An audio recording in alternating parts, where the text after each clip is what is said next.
Viral penampakan jalanan di Sumatera Selatan bak kubangan kerbau. Setelah viralnya kondisi jalan di Lampung, kini warga Oki mengungkapkan kondisi jalan rusak di Oki.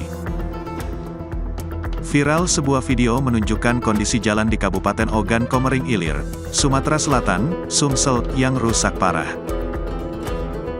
Dalam video yang dibagikan akun Twitter @heraloeps, terlihat jalanan rusak tertutupi lumpur. Kabupaten Oki telah memasuki usia lebih dari setengah abad, namun tidak membuat sejahtera. Mobil-mobil yang mencoba melintasi jalan tersebut tampak kesulitan karena terhalang oleh banyaknya lumpur.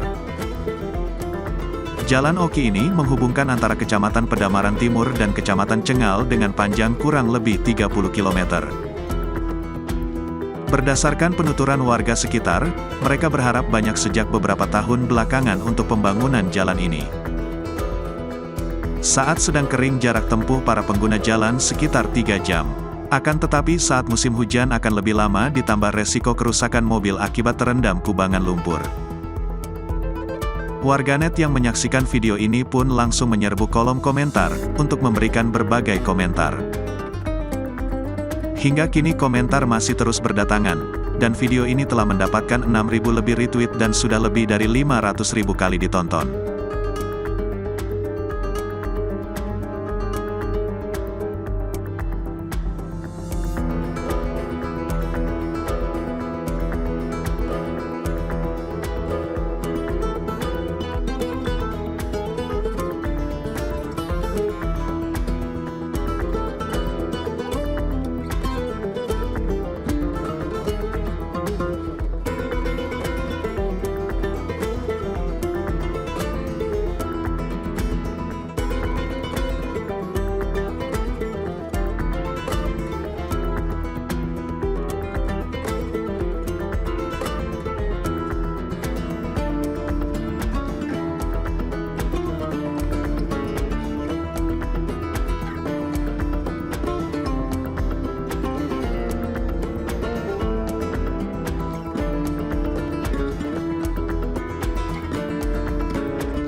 Terima kasih sudah nonton, jangan lupa like, subscribe, dan share ya!